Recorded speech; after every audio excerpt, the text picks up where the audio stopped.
The story begins with one question.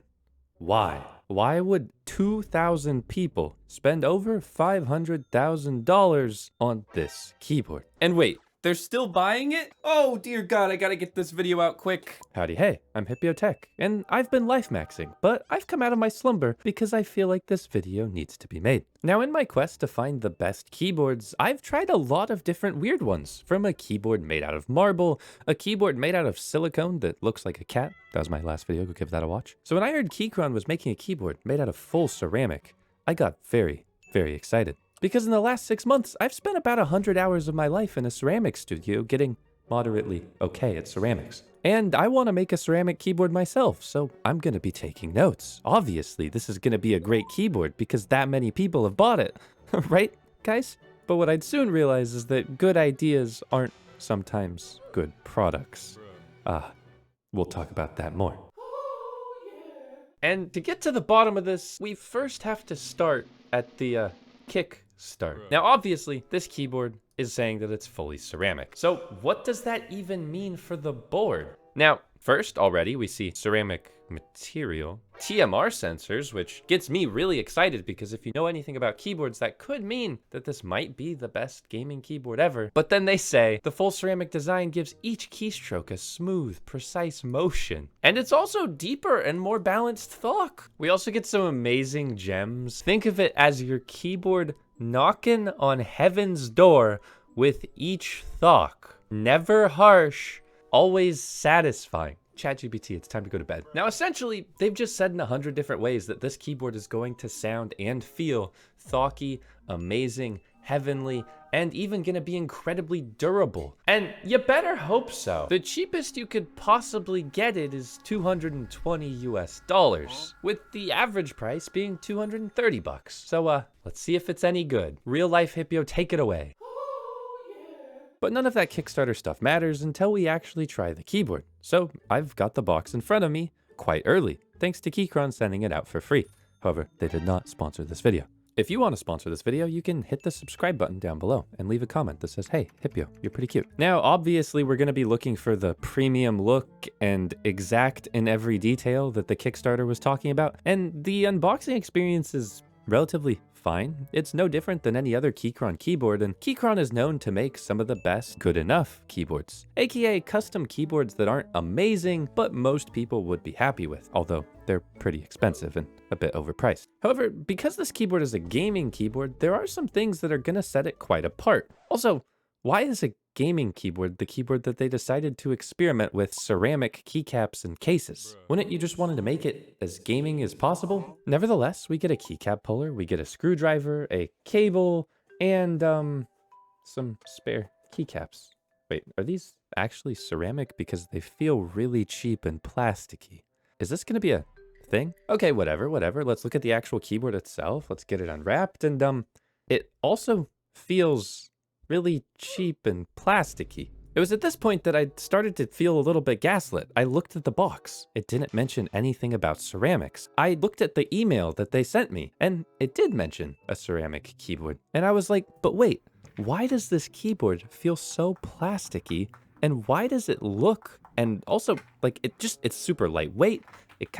I'm confused. I'm very confused. But we press on because this is the Keychron Q16 HE 8K, the world's first fully ceramic keyboard. Obviously, it's fully ceramic. Now, some other things you might notice for the pretty hefty $220 price tag is that this keyboard is a 65% keyboard, which is one of the more popular layouts, but you are missing out on your whole entire F-row, which kind of sucks for a lot of games. Like, why are we making 65% gaming keyboards nowadays? The F-row does not take up any real estate that you need to move your mouse when playing shooter games. 75% is the best layout, and I will die on that hill. Or something. But to tap more into why this keyboard feels really cheap, well, when you tap on the keyboard, it kind of feels like tapping on a plastic keyboard. When you rub your hands across these keycaps that look really glossy, it kind of feels just like rubbing your hands on glossy plastic. Now, some of you might know that I've made a video on a ceramic keycap set before. In fact, you should probably go watch that. And weirdly, the keyboard that I used in that video was a Keychron video, so it feels kind of like full circle, and maybe they copied my homework and stole my ideas, and I need royalties for this? Just kidding. Unless. And the Syracuse keycaps did feel pretty darn glossy, but in a more premium, like you're touching a toilet kind of way.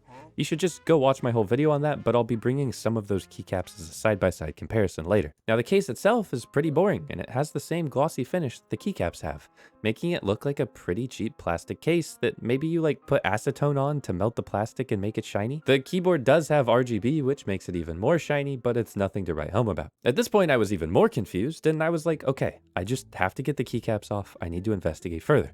So I pulled a keycap off, and obviously it was ceramic fully, and everything was really happy, and the stems are plastic. Now, this isn't totally unreasonable to have plastic stems on a ceramic keyboard that is full ceramic. They did say full ceramic multiple different times. They said full ceramic keycaps, they said full ceramic case, and the stems are plastic. They're also kind of just glued onto the keycaps, which gives this questionable durability, and when you flip over the keycap, these are some of the thinnest ceramic keycaps I've ever seen. In fact, are they even ceramic? Well, I can test that really quick with this magic tool.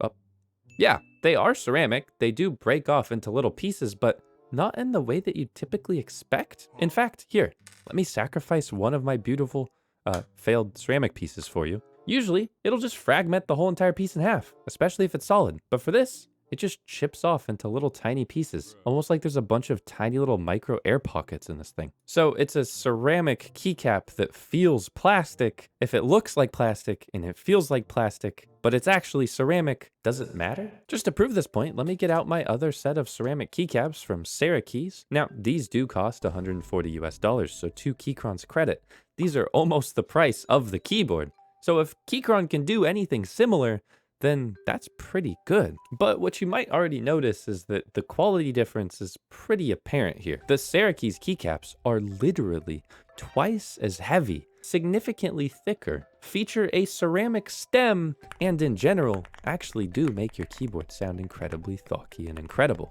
which you can check out in that video as well. Now, to be fair, Sarah Keys keycaps do have quite a few issues. Because they are so heavy, you have to use a stronger switch spring to actually support their weight. Like, their space bars are pretty atrocious. So in a way, Keychron has fixed one of the key issues of ceramic keycaps by making them lighter, but them making them lighter also means that they're less dense and generally not that great for sound and feel and just general durability. Just look at the break difference between these two.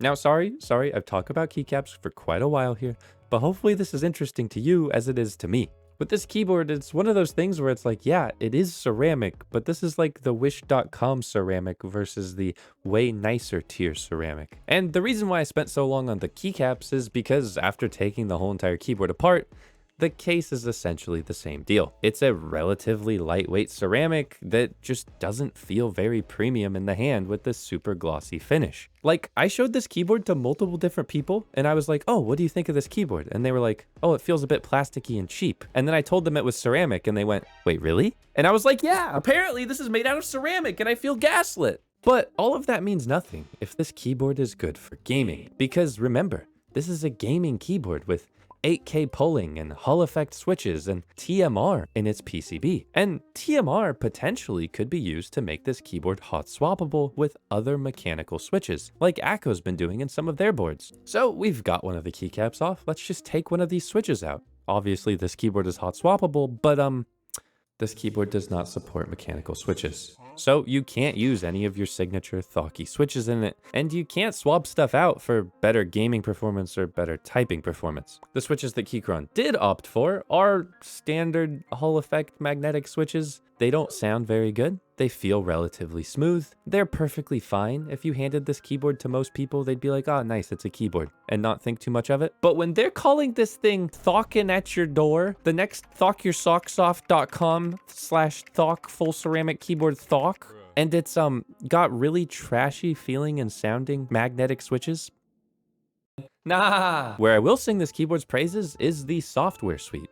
Keychron's web software has gotten really, really good recently, and this does have the software suite of any premium gaming keyboard, even going toe-to-toe with Wooting. God forbid you actually buy this thing for gaming because of how glossy the keycaps are and how annoying this would be to game on, but if you did, it would support a variable actuation point.